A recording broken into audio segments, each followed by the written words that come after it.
I'm going to share something with you. I'm going to tell you something that every successful person has to do, including you. Believe it or not, every successful person in this world has jumped. I'm going to tell you what I mean by that. You are going to have to jump.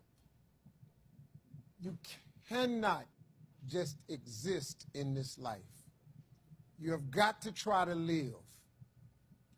If you are waking up thinking that there's got to be more to your life than it is, man, believe that it is. Believe in your heart of hearts that it is. But to get to that life, you're going to have to jump. I'll tell you why I call it jumping. See, God, when he created all of us, he gave every last one of us a gift at birth. He never created a soul without endowing them with a gift. You just got to quit looking at gifts as running, jumping, singing, dancing. It's more than that. It's if you know how to network, if you can connect dots, if you draw, if you teach. Some of y'all fry chicken better than anybody else, bake pie. Some of you cut hair, color hair. Some people do grass. I got a partner, man, never wanted to go out with us because we stayed out too late. Come on, man, go out with me. Now I got to get up early, Mom, cutting Miss Johnson's grass. We kept laughing at this dude, cutting grass. How much they pay you? He got a landscaping company in Cleveland worth $4 million. Because all he do is cut grass. But he was gifted at it. I got a partner on a detail shop, make $800,000 a year detailing cars. He got 6 mobile trucks running around. $800,000 a year. All he do is detail cars. That's his gift. That's what he loved to do. You've got to identify that gift. Now listen to me.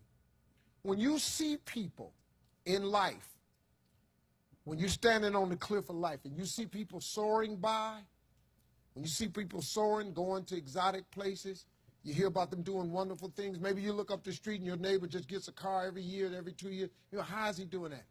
Have you ever thought, maybe this person right here has identified their gift and is living in their gift? Because your Bible says, your Bible says your gift will make room for you. Your gift, not your education. You go get an education, that's nice. But if you don't use your gift, that education only going to take you so far, man. I know a lot of people got degrees, man. They ain't even using them. It's your gift.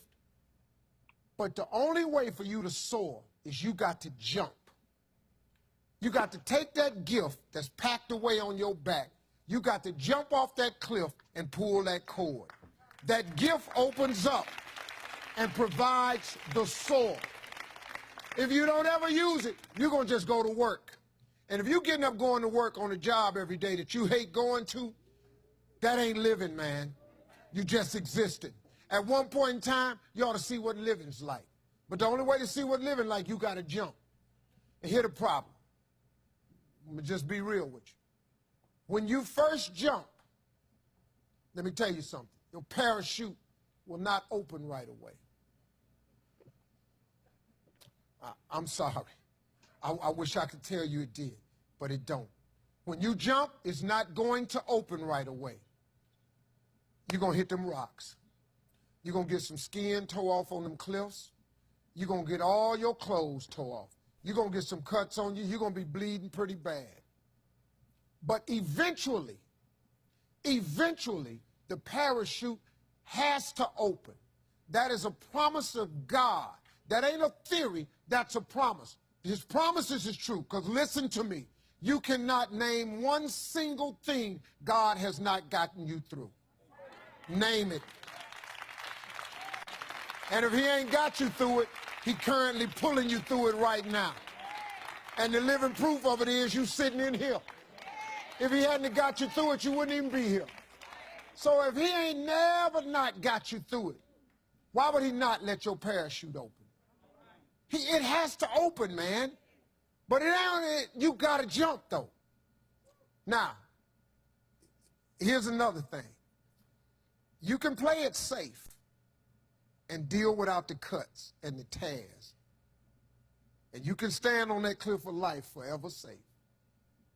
But if you don't jump, I got another promise I can make you. Your parachute will never open. You'll never know. You'll never know what God really has for you.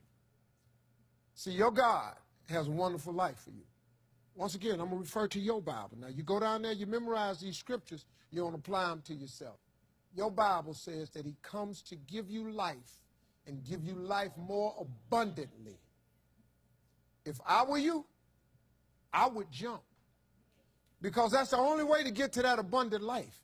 You got to jump, man. You got to take a chance. Now, when I get through talking, there are those of you who will discuss this in the car. Well, I got bills, and I got bills. Whether you stay on the cliff or you jump, you're going to have bills. Well, if I quit my job, I'm going to ruin my credit. If you got a job, you live in check to check. Even if you got A1 credit, you can't buy nothing else no damn way. At one point in time, man, do yourself a favor. Go see what God really do. God hold you up, man. He ain't going to let you fall. He ain't bring you this far to let you fall. Do yourself a favor, man. Before you leave this world, before you die, jump. Just jump one time. Just jump. Thank you very much.